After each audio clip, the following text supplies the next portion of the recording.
영국 특수침례교회의 탄생. 지난주에 JLJ 교회의 헨리 제이콥 존 레스터까지 했죠. 페이지 78. 그리고 오늘은 이제 지금 이 테이프는 헨리 제시와 그 나머지에 대해서 하겠습니다. 자, 헨리 제시는 이제 드디어 1603년 생이네요. 그죠? 1603년이면 벌써 킹 제임스 시대로 들어오는 거죠. 킹 제임스가 1604년부터 통치했으니까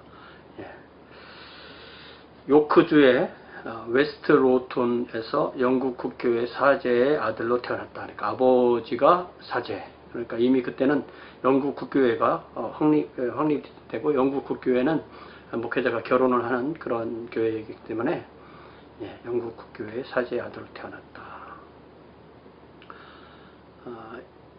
1618년에서 23년 동안 케임브리지의 성요한대학 그래서 학사학위를 받고 특별히 잘하는 것은 히브리어와 고대 근동어. 우리가 헬라어 히브리어도 어려운데 고대 근동어는 또 어떻게 하나 이렇게 생각되겠지만은 벌써 이때부터 이렇게 고대 근동어를 정통한 분들이 있었습니다. 27년에 영국 성공회 사제로 안수를 받고 여러 곳에서 사역을 하다가 37년에 JLJ 교회의 JLJ 세 번째 문자인 그 J 헨리 제시 JLJ 교회의 목회자가 되었다. 다시 JLJ 교회는 뱀티즘의 문제로 인하여 논란이 벌어졌고 그래 1638년에 영국 국교회의 뱀티즘의 문제로 다시 논쟁이 일어나서 6명이 교회를 떠나게 됩니다. 그러니까 이때는 분명하게 영국 국교회에서 받은 뱀티즘 더 나아가서 유아 세례까지 다 부인하는 그런 거죠. 이거에 대해서 헨리 제시가 기록을 남겼는데 그 기록을 제시의 기록이다 이렇게 말한다. 거기 각 131권에 보면 Manuscripts of Mr. 헨리 제시 거기 되어 있죠. 자, 이들도 역시 샘 이튼과 동일한 판단을 내렸으며 떠나기를 원하였으며 비난을 받기를 원치 아니하였다. 그들에 대한 우리의 관심은 1638년 7월 8일에 그들이 원하는 바를 위하여 기도와 함께 그들을 내어보내도록 하는 것이었다. 처음에 우리를 떠나서 스필스버리 씨에게 합류한 이들은 다음과 같다. 패티 페너시, 윌리엄 베티, 헨리 젠, 알렌 부인, 토마스 윌슨, 노우드 부인. These also being same judgment with Sam Eaton and desiring to depart and not being censured, our interest in them was limited with prayer made in their behalf July 8th, 1638. 여기 명확하게 1638년. 그래서 만약에 이때가 이것이 첫 번째 특수침례교회라고 인정된다면 영국에서 특수침례교회 탄생한 시간은 1638년. 아니면 그 앞에 것이 됐다고 하면 1633년. They having first forsaken us and joined with Mr. Spilsbury 하고 그 이름들이 나오죠. 자, 여기에서 이들도 샘 이튼과 동일한 판단을 내렸다를 통해서 1633년에 더한 뱀티즘과 함께 시작한 샘 이튼의 교회가 최초의 특수침례교회일 가능성이 좀 더 높아진다. 그러니까 1633년의 교회를 특수침례교회가 아니라고 생각하는 분들은 좀 이제 안전하게 뭐 5년 차이가 뭐가 중요하냐 이렇게 생각하는 면도 있고 좀 불확실하지 않냐 이렇게 생각하는 분들도 있는데 저는 이 1633년에 샘 이튼의 교회가 최초의 특수침례교회라고 하는 생각을 좀 더 강하게 합니다. 동일한 사건을 또 윌리엄 키핀이라는 분이 또 내려놓은 그런 기록해놓은 기록도 있는데요. 키핀의 사본은 키핀스 매니스크립트는 다음과 기록합니다. 토마스 윌슨 씨, 펜 씨와 H. 펜 그리고 세 사람이 더 팹티즘은 영아들을 위한 것이 아니라 신앙을 고백한 신자들을 위한 것이라고 확신하여 존 스필스버리와 함께 그들이 들어가고자 하는 교회들에 가입하였다. 여기 더 팹티즘을 번역을 제가 좀 불확실하게 했는데요.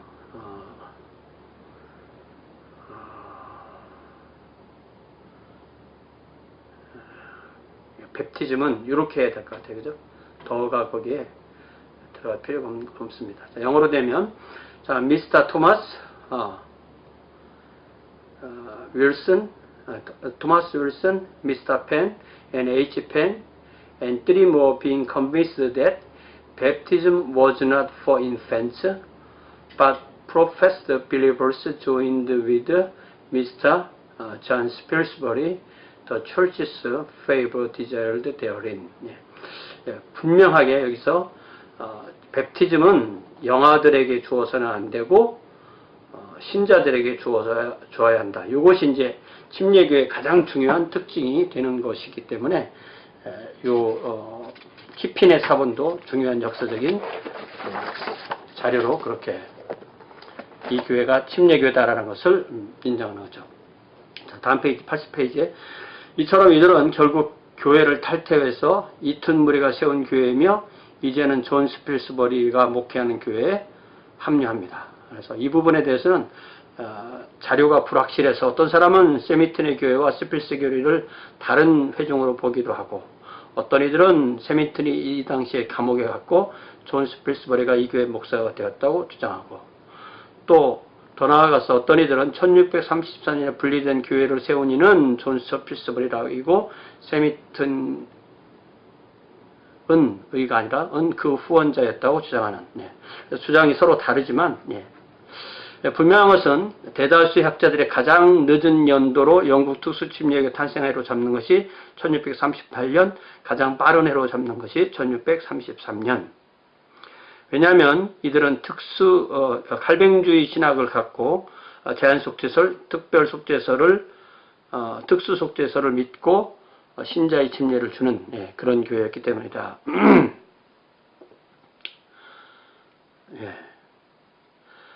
자, 근데 이제 이 헨리 제시는 본인도 역시 팹티즘에 관한 많은 사고와 성경본을 통해서 팹티즘의 대상은 오직 신자들이어야만 한다는 사실을 발견하고 그 견해를 1639년경에 자신의 회중들에게 공포합니다.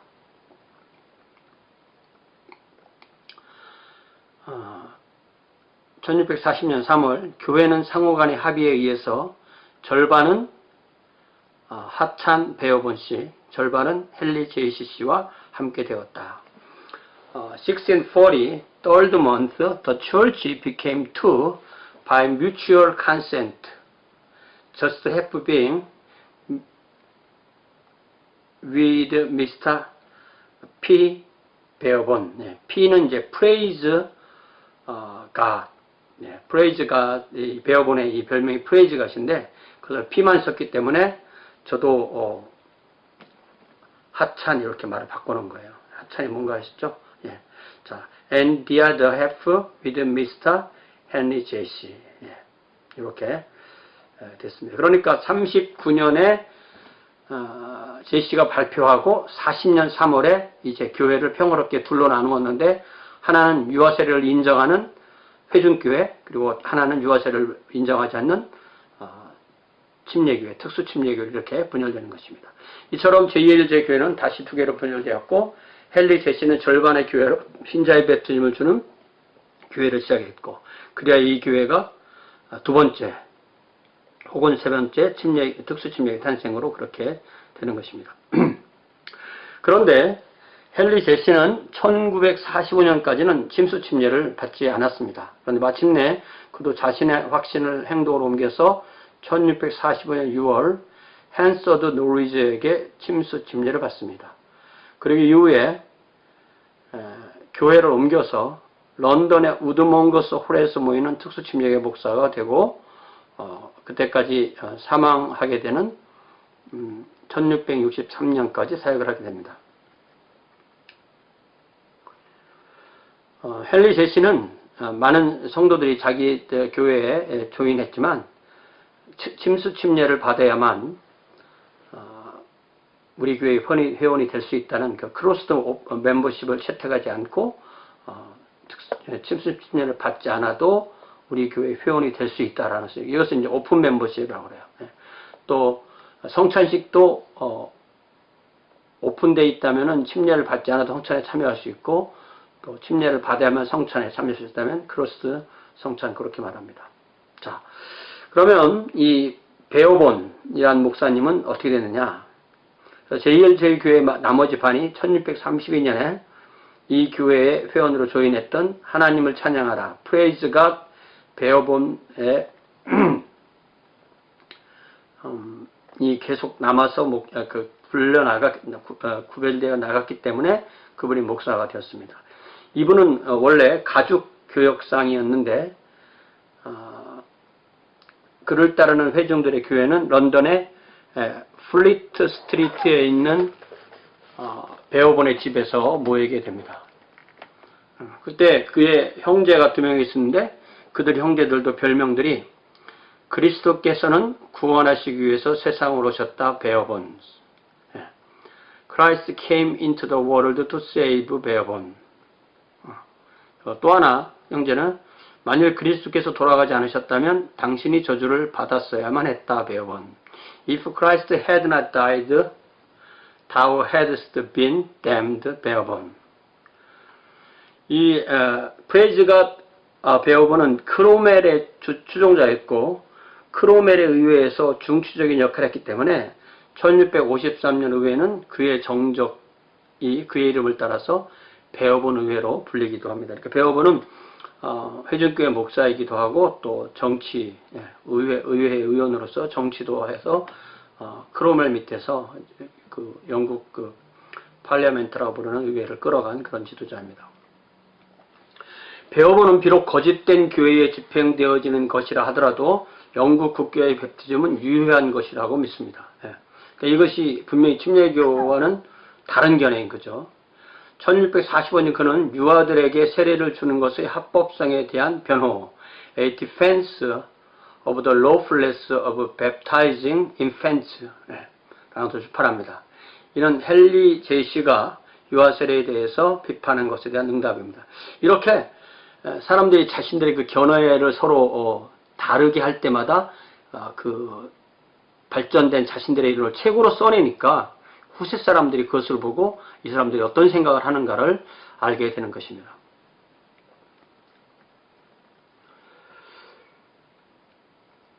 그런데 그로부터 약 한 9년이 지난 이후에 베어본 씨와 동행한 교회에 22명이 베프티즘을 받고 서명한 명단에 그의 이름이 포함됐다고 합니다.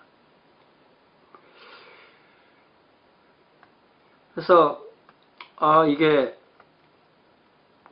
이 교회가 회중교회가 됐다는 말인지 아니면 특수침례가 되었다는 말인지 좀 불확실해요.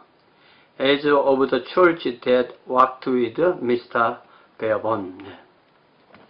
그래서 이렇게 해서 우리가 이 과목이 침례교회에 관한 공부니까 이 정도로 JLJ 교회 얘기를 다 마치고 그 다음에 몇 명 더 중요한 지도자들 얘기를 하자면 리처드 블런트, 이분은 그 영국 침례교회에 침수 침례를 도입한 분으로 기억을 합니다.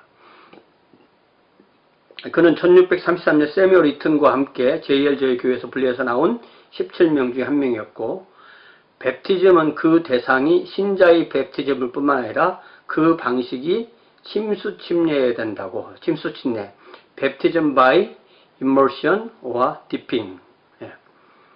그런 침수 침례만이 그리스도와 함께 죽고 장사되고 부활하는 복음을 상징한다는 사실을 로마서 6장 4절, 그러므로 우리가 그의 죽으심과 함께 침례를 받고 그와 함께 장사되었나니 이는 아버지의 영광으로 만나 그리스도를 죽은 자 가운데 살리심과 같이 우리를 또한 새 생명 가운데서 행하게 하려 함이라. Therefore we are buried with him by baptism into death, that like as Christ was raised from the dead by the glory of the Father, even so we also should walk in newness of life.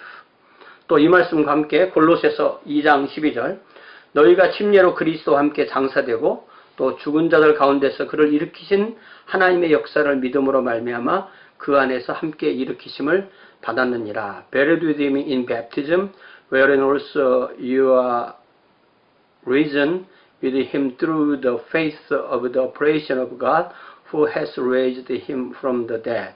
제가 킹제임스 버전에서 인용한 이유가 당대 분들에게 성경이 유용한 접근이 가능했던 것이 바로 킹제임스였기 때문에 킹제임스를 제가 인용한 겁니다.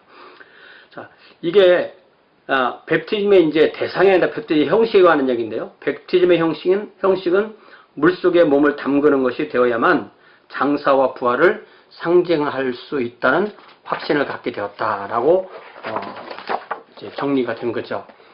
Being convinced of baptism, they also ought to be by dipping the body and into the water, resembling burial and rising again. Yeah.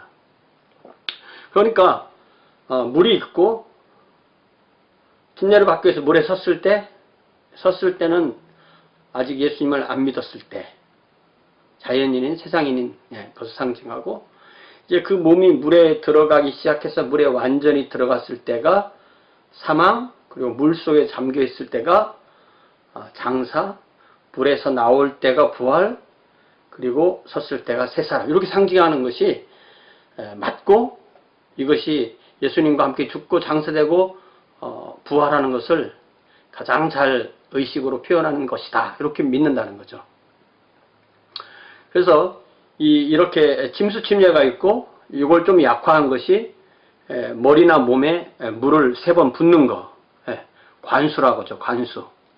그 다음에 그보다 좀 더 약화된 게 물을 뿌리는 거, 물을 뿌리는 거. 그 다음에 그보다 좀 더 약화된 것이 물을 묻히는 거. 그래서 요즘 보통 이제 물을 묻히는 거를 하는데, 물을 묻히는 거를 이제 예수님과 함께 장사되고 죽고 장사되고 부활하는 것과 이렇게 비교를 한다면, 물을 묻히면 이제 물을 아직 안 묻혔을 때가 과거의 사람, 예수님을 안 믿는 사람, 물이 묻는 순간이 이제 예수님과 함께 십자가에서 죽는 거, 물이 묻어 있는 동안이 장사된 거, 물이 마르기 시작하는 것이 부활하는 거, 다 마른 것이 이제 새로운 사람. 이게 좀 안 맞다는 거죠. 물을 묻히는 거 가지고는, 물을 묻히거나 뭐 붓거나 뭐 뿌리거나 다 맞지 않는 거죠. 그러니까 침수 침례가 의식에 있어서는 가장 명확한 것이다, 이렇게 이해를 하는 것이 침례교도들의 관점입니다. 이런 이야기를 해주면 그럼 물도 요단강 물을 가져가야 되는 게 아니냐, 요단강 가서 받아야 되겠냐, 이게 중요한 게 아니에요. 중요한 것은 몸을 완전히 잠글 수 있는 물이 있을 때 침례가 가능하다. 그리고 그 사람이 물에 들어갔다 나왔을 때 건강에 문제가 없을 때. 그래서 예를 들자면 사막 한가운데서도 이라크에 전쟁할 때 따라가셨던 그 목사님들이 사막에다가도 그 침례할 수 있도록 사막을 파고 비닐로 그걸 다 막은 다음에 거기에 물을 채우고 침례를 하는 거 봤죠. 침례를 굳이 우리는 꼭 침례라는 방식을 지켜야 되겠다 하면은 지킬 수 있는 거죠. 보통 가정용 욕조도 물을 가득 차게 채우면 웬만한 사람은 거기서 침례를 받을 수 있고, 또 그 다음에 많이 하는 것이 이제 집에 있는 수영장, 나 물통 같은 데서도 할 수 있고, 그래서 침례교회들은 이제 편안하게 하기 위해서 교회에 침례탕을 만들어 놓고 침례식에 사용하죠. 근데 제가 한 15년 전에 들었던 유명한 이야기가 텍사스의 어느 도시에서 아주 성장하는 교회 젊은 목사님이 침례식 때 이 유선 마이크를 쓰다가 감전사가 되는 그런 일이 생겼었어요. 그러니까 이 물과 전기는 이게 상극이기 때문에 침례할 때는 절대 전기를 쓰면 안 됩니다. 이것은 어디까지나 의식이기 때문에 세례를 했기 때문에 구원받지 못하고 침례를 했기 때문에 구원받기, 이건 절대 아니에요. 예. 다만 이왕이 하는 거 좀 더 성경에 가까운 방식으로 하자 할 때 핵심은 온몸을 물에 잠그는 것, 요게 있는 거죠.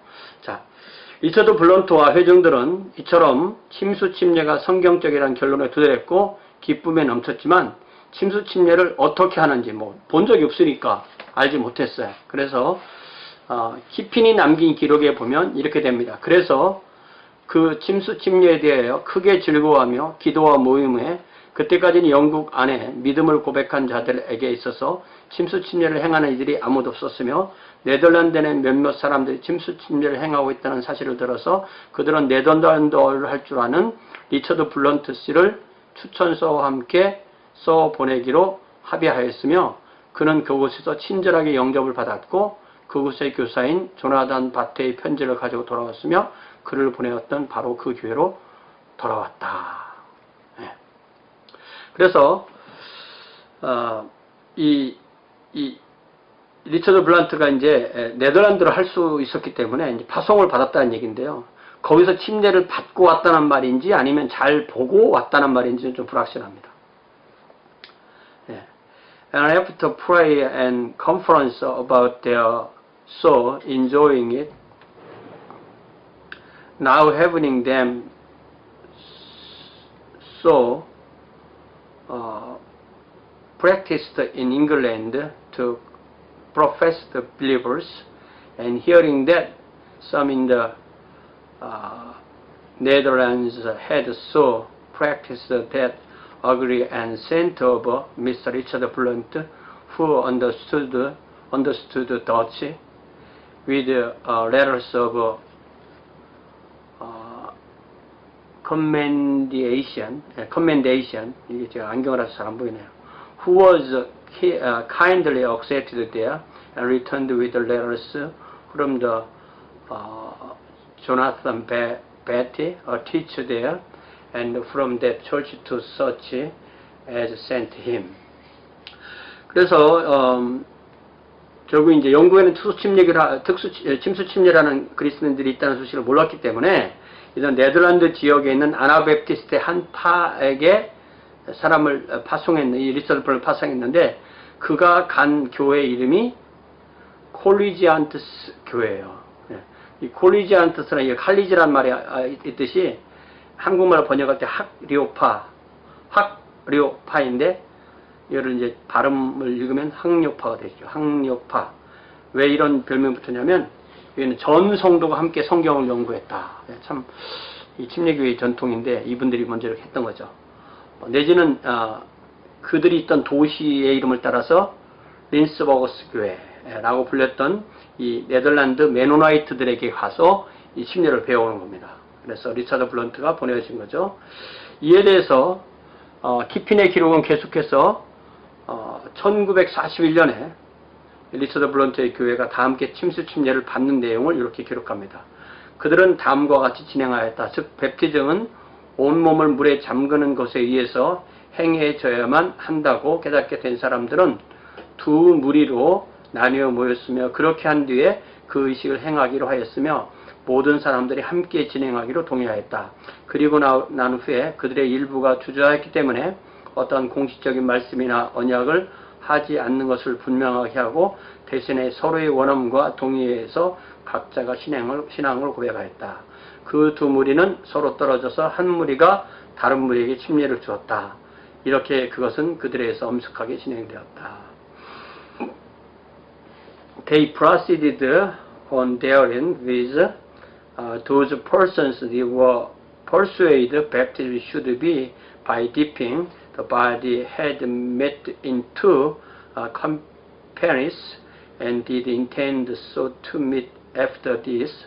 All these agreed to proceed alike together, and then manifesting not by any formal words or covenant with the world was scrupled by some of them, but by mutual desires and agreement each testified those two campaigns did set apart one to baptize the rest, so it was solemnly performed by them. 그 다음 문단, 블런트 씨가 그들 중에 교사했던 블랙록 씨에게 침례를 베풀었으며 침례를 받은 블런트 씨와 블랙록 씨는 침례를 받기 원한 나머지 그들의 친구들에게 침례를 베풀었으며 많은 사람들이 침례를 받았기 때문에 그들의 숫자가 많이 증가했다. 그러니까 두 무리나 나눠서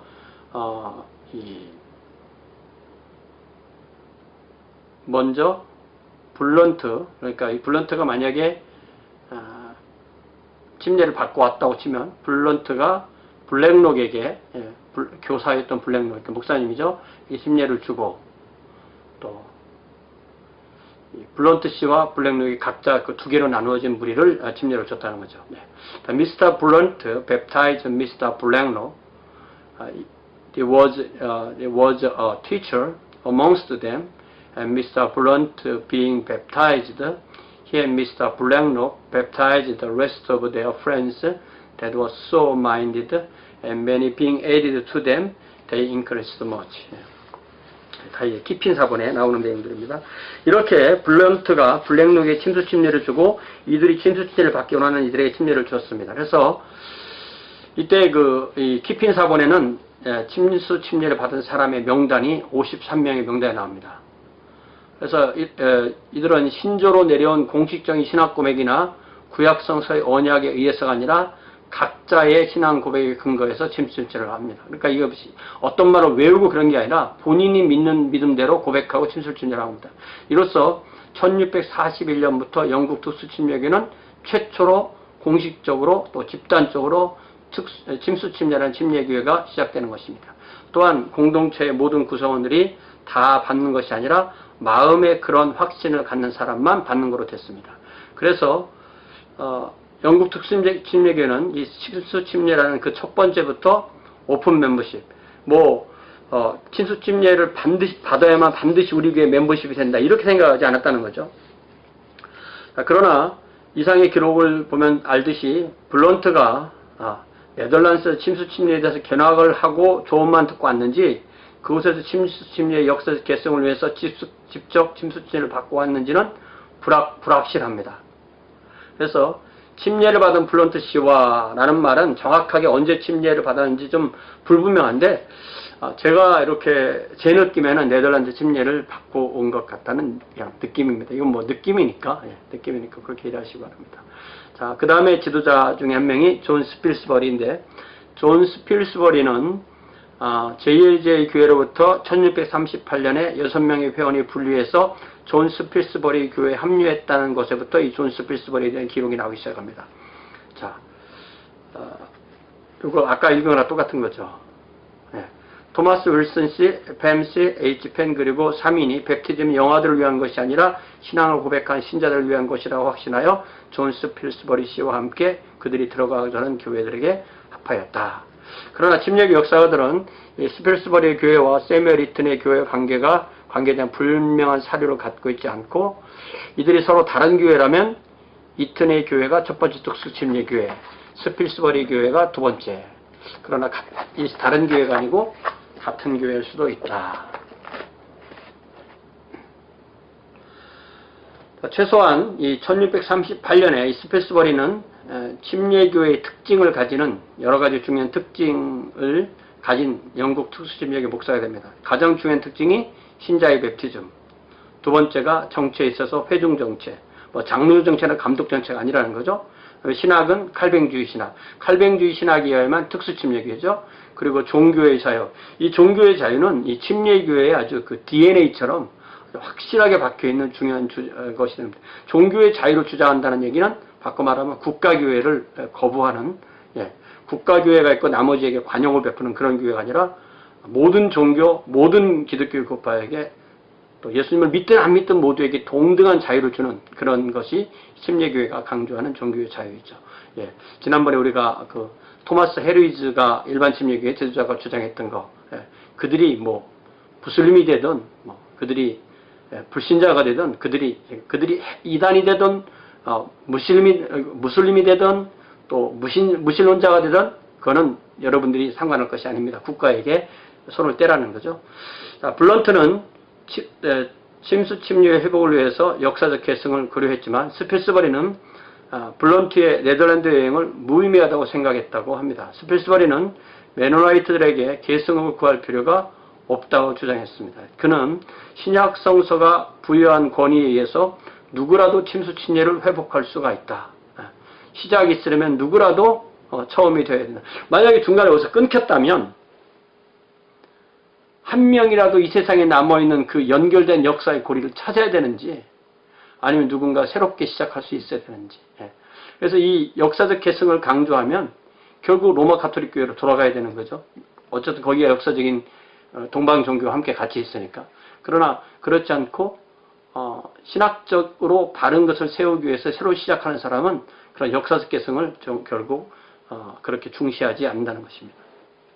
스펠스버리는 20년 동안 특수침례교회 그 활동적인 그런 목사님이 되었다는 것입니다. 자, 그 다음에 지도자 중 한 명이 헨서드 노리스. 1598년에서 1691년.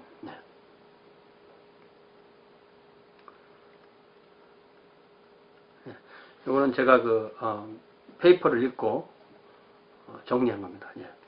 자, 헨서드 노리스는 1598년경에 링컨주의 꽉웰에서 태어났습니다. 역시 그의 부친도 영국 국교의 사제였고 어렸을 때 헨스롤드는 집에서 라틴어, 헬라어, 히브리어 등을 배웠다고 되어 있습니다. 이게 이 성경을 연구하는 사람에게서는 특별히 헬라어, 히브리어가 아주 중요한 거죠. 헨서드 노리즈는 캠브리지의 캐서린 홀에 진학했고 청교도 사상을 갖게 됩니다. 지난번에 제가 잔 스마이스 얘기할 때도 말했듯이 이 옥스포드에 가면은 훨씬 더 국교의 중심의 사람이 되고요. 또 이 캠브리지에 가면 훨씬 더 청교도 중심의 사람이 되게 됩니다. 영국 국교의 사자가 되어서 여러 곳에 사역을 했지만 청교도 사상으로 인해서 영국 교회에 대해서 아주 불편한 마음을 갖게 됐습니다. 그래서 1631년에 사제직을 사임하고 결혼하고 또 자신의 구원을 행위에 근거하였지 진정한 믿음으로 그리스도를 신뢰하지 못했다는 사실을 깨닫고 다시 진정한 회심을 체험하는 그러한 경험을 하게 됩니다. 그리고 나서 개인 순회를 통해서 복음을 전하게 됩니다. 그러다 보니까 이 사제직을 사임하고 하다 보니까 1636년에 설교 허가증이 없이 설교한다는 제목으로 체포 명령이 내려져서 1638년에 체포됩니다. 이렇게 종교의 자유가 없는 거죠. 지금 뭐 설교 허가증 없다고 설교한다고 체포되고 그럽니까? 그렇지 않죠. 그러나 노리즈는 그 자신을 체포한 사람을 설득하여 자유를 얻었다. 그러니까 이게 체포는 했지만 훨씬 더 유도리가 있었던 거죠. 자신을 체포한 사람 설득할 자유를 얻은 후 신대륙의 매사추세츠만 식민지로 이민을 갑니다. 그때 이 이민 가는 중에 독자를 읽는 비극을 체험하게 되죠. 그래서 신대륙에서 유아 세례에 대한 정당성에 의심을 품기 시작합니다. 그러니까 유아 세례를 반대하니까 이제 아나베프티스트로, 영국에서 온 경건한 아나베프티스트로 비춰졌고, 신대륙의 몇몇 교회에서 사역하는 동안 그는 신자의 백제임을 했는지는 아직 불확실하다. 이때까지는 아직 침례교 목사로 그렇게 정확하게 되어 있지는 않습니다. 자, 1641년 아버님이 연로해서 돌아와라 아들아. 그래서 영국으로 돌아옵니다. 그때는 이제 벌써 다른 아들이 태어나서 다른 아이가 태어나서 3살이 됐고 또 태중의 아이가 있고 이렇게 해서 영국으로 돌아오게 됩니다. 그래서 런던에서 노리즈는 처음에는 학교의 선생이 됐고 그 다음에 의회군의 목사가 됩니다. 이때는 영국이 청교도 전쟁할 때죠. 이때부터 노리즈는 제일제의 교회를, 이때까지 아직까지 제일제의 교회가 있었으니까 합류하고 베프티즘이 다시 논쟁이 시작됩니다. 그래서 자신의 새로 태어난 아이에 대해서 이제 태중에 태어났는데 유아 세례를 해라 했을 때 성경적인 분명한 근거가 없다면서 거부합니다. 그러니까 유아 세례를 거부하면 이게 침례교도의 특징이 되는 거죠. 결과적으로 다시 한 무리의 성도들이 오직 신자의 베프티즘만이 성경적인 근거가 있다면서 제2제주에서 분리해서 나와서 특수 침례교를 설립하면서 노리주에게 자신들의 목사가 되어주기를 부탁한다. 그러니까 이게 자신의 그 아이를 유아세를 주지 않으면서 동조하는 사람들과 함께 교회를 시작하게 되는, 그러니까 일종의 개척이 된 거죠. 노리주는 헨리 제시 목사에게 특수 침수 침례의 정당성을 설득해서 1645년 6월 29일에 침례를 베푸는.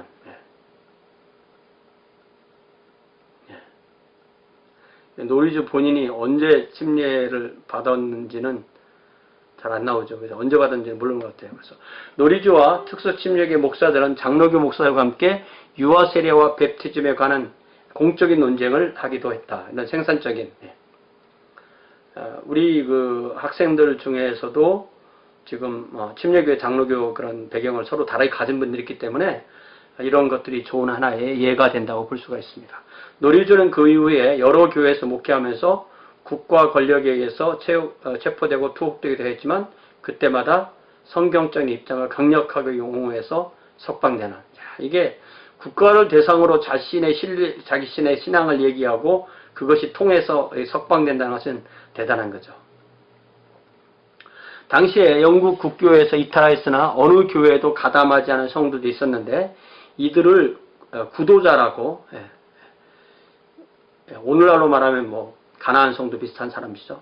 이들은 침례교도가 교회를 새롭게 시작할 권한이 없다. 만약에 침례교도가 교회를 새롭게 시작하려면 사도들이 행했던 것 같은 그런 기적을 행해야만 침례교회를 새로 시작할 수 있다. 나는 이런 주장을 하는 것에 이 노이즈가 답한 책이 시온에서 타오르는 불꽃의 광채.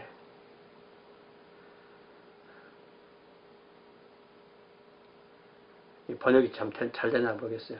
시온에서 타오르는 불꽃의 빛남 이런 건데 The Shining of a Flaming Fire in Zion 이런 책이죠. 다른 저서에서 요한복음 20장 29절에서 31절과 히브리서 2장 3, 4절 근거로 기적은 복음의 메시지를 확정하도록 오직 사도들에게 주어진 것이므로 오늘날에는 그런 기적을 기대해서는 안 된다. 오늘날에는 그 기적이 기록된 성경을 보고 목회라고 예수를 믿으면 된다. 이런 의미죠.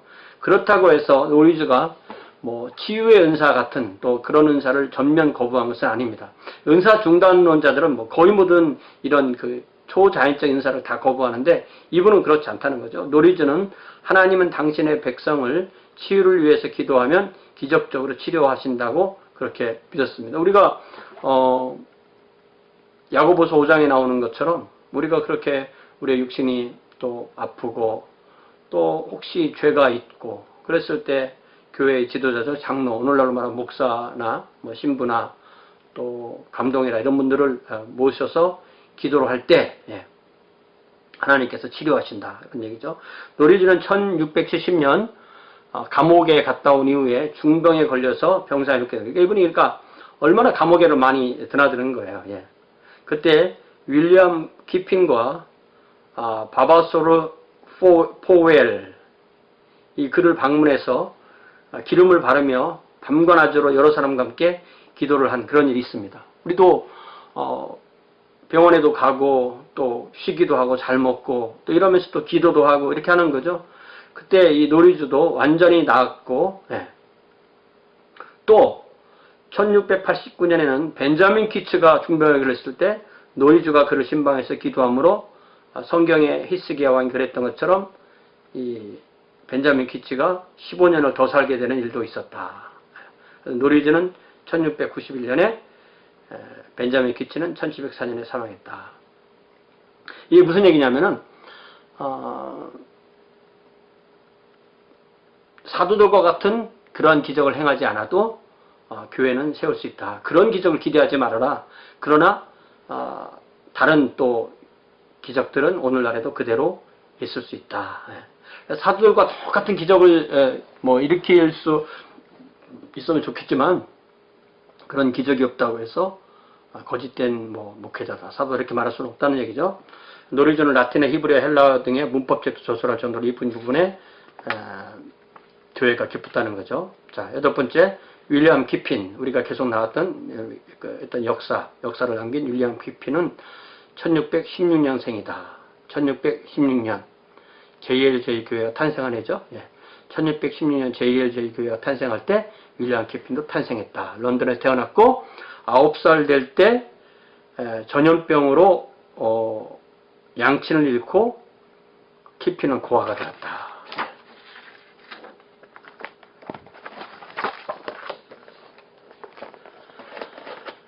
그런데 이 고아로 자란 이 키핀은 모직물 상업으로 큰 돈을 모았고 뭐 왕에게도 돈을 빌려줄 정도로 아주 거부가 된 거죠. 키핀은 영국 국교회를 가지 않고 비국교가 되면서 JLJ 교회에 회원이 됩니다. 그리고 1638년 토마스 리슨을 포함해서 다른 5명과 함께 JLJ 교회를 탈퇴해서 존 스필스버리 교회에 합류하게 됩니다.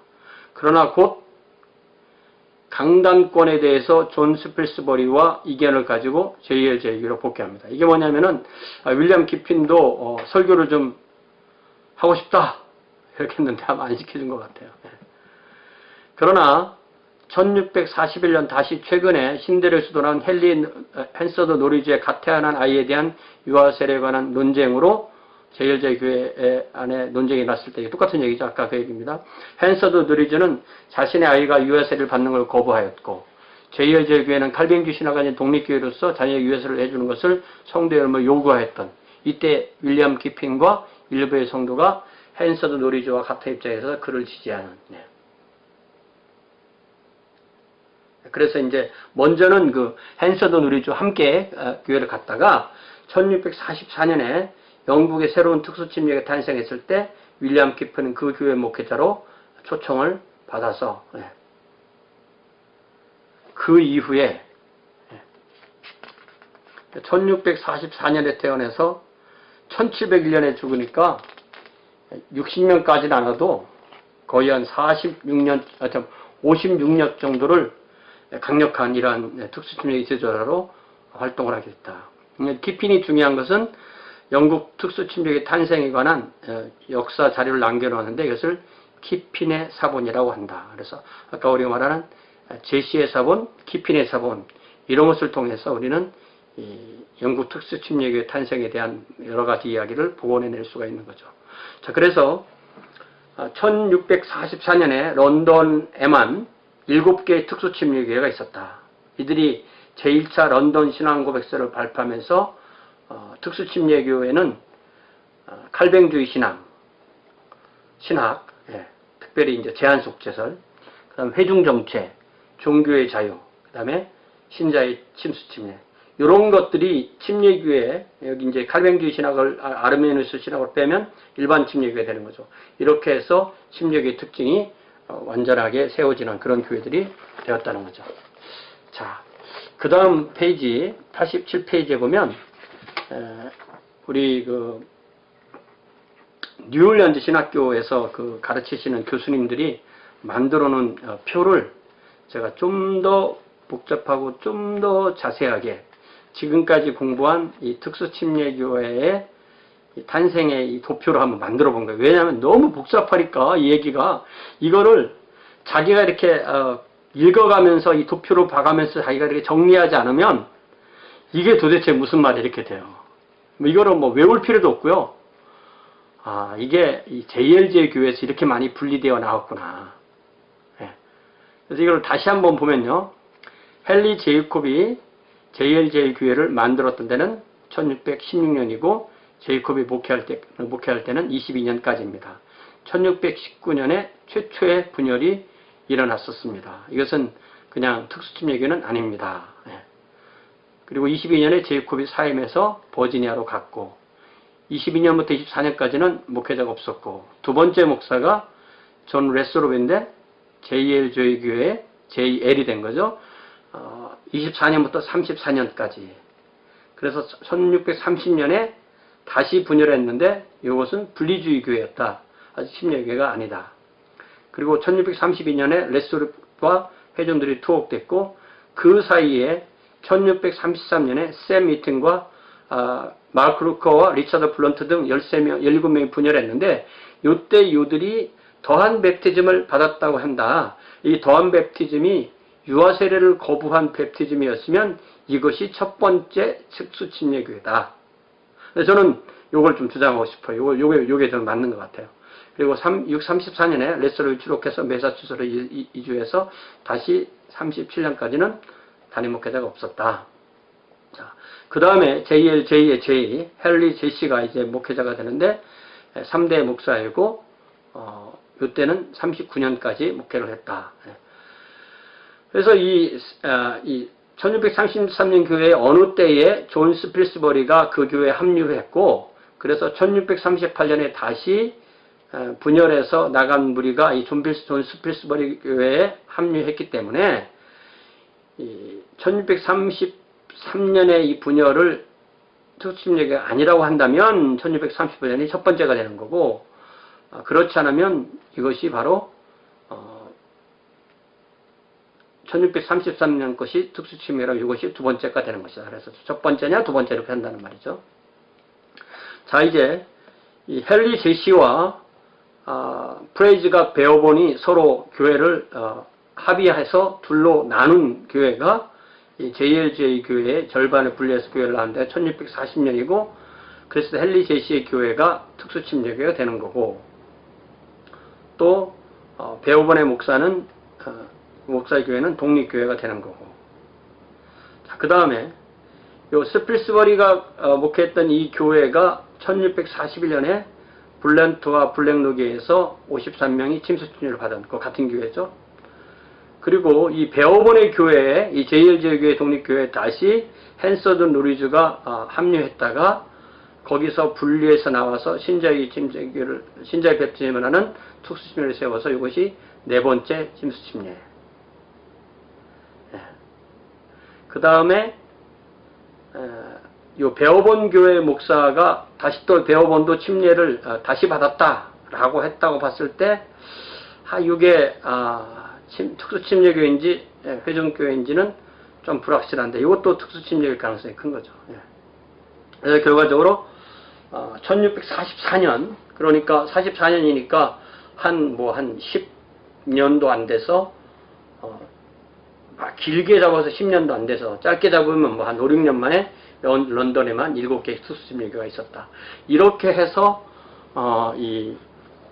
지난 1시간 그리고 이번에 이 한 50분 정도의 테이프를 통해서 영국 특수침례교회의 탄생에 대한 아주 복잡하면서도 자세하면서도 그러나 분명한 이야기를 우리가 나누게 되었습니다. 여러분 잘 보시면 알지만 결국 일반 침례교회 특수침례교회 차이는 구원론에 있어서 제한 속죄서를 믿으면 특수침례교회 그리고 보편 구원서를 믿으면 그러니까 제너럴 어톤먼트 모두 한 명의 예외 없이 모든 사람을 위해서 우리 주님께서 피를 흘리셨다 이렇게 믿으면 그것은 아르미니우스의 구원론을 믿으면 일반 침례가 되는 거죠. 그러니까 제가 교회사를 가르치다 보니까요. 교회사 안에 특별히 종교개혁 이후로 엄청난 교파들이 나오잖아요. 그래서 우리가 꼭 뭐 같으냐면은 식당에 가면은 메뉴판이 많죠. 메뉴판에 몇식이 써 있잖아요. 그 메뉴판 예를 들면 우리가 이제 순두부를 먹는다 할 때 거기에 굴을 넣으면 굴 순두부, 새우를 넣으면 새우 순두부, 또 많죠. 그죠? 순두부 갑자기 생각이 안 나네. 그러면 이런 해물을 섞어서 넣으면 해물 순두부. 또 짠 것도 또 짝이 하나 맵기도 맵게 아주 맵게 중간 아니면 안 맵게 여러 가지 경우수가 나올 수가 있잖아요. 이 순두부집 제가 잘 모르니까. 근데 이게 이렇게 여러 가지 경우수가 나오듯이 이 기독교 교파도 하나의 새로운 강력한 내용이 거기에 추가되느냐 빠지느냐에 따라서 여러 가지 경우의 수가 나오게 되는 것입니다. 그래서 결국 이 교파는 자부심이고 선호도예요.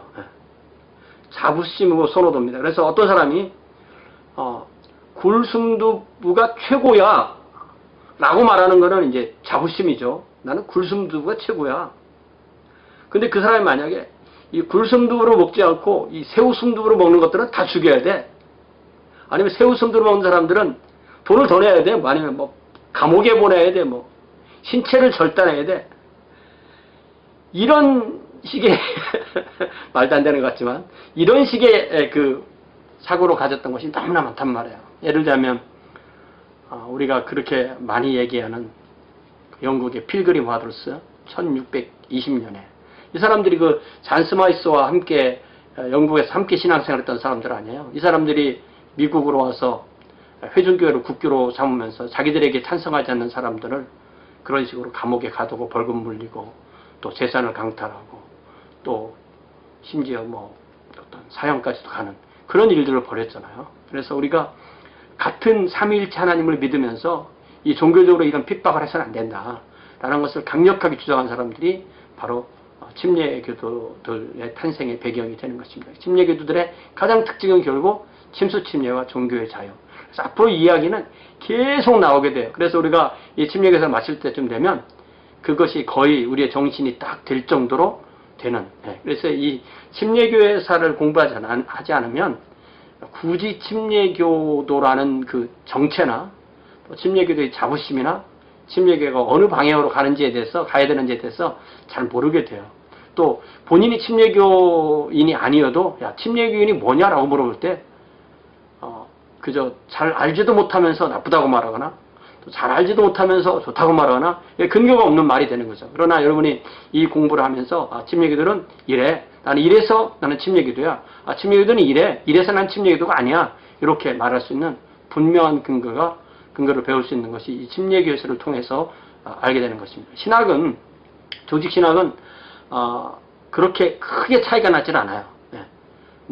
그리고 그 조직 신학에서 있는 그런 교회론의 차이 같은 것들이 발전하는 자리가 바로 이 침례교회사가 되는 것입니다. 여러분이 우리가 성경을 배우고 또 역사를 배우고 신학을 배우면서 이런 갈래들을 구분할 줄 알고 그러면서 자기 자신이 어디에 서 있는지 좌표를 찍을 줄 알고 좌표를 찍었을 때 이것이 다른 것이지 나와 다른 견해를 갖다고 해서 저 사람 이단이야 이렇게 함부로 말하지 않는 그러한 이 통일성 안에서의 다양성을 누릴 수 있는 그러한 목회자, 그러한 또 학자, 또 그러한 또 교사들이 될 수가 있습니다. 우리가 예수님 또 하나님의 삼일체 하나님을 믿는 사람 안에서 나와 신앙의 그 주장이 다르다고 해서 상대를 쉽게 사탄이다라고 말하든지 또 뭐 2등 그리스도인이라고 말하든지 하는 그러한 우를 범하지 않는 것이 굉장히 중요합니다.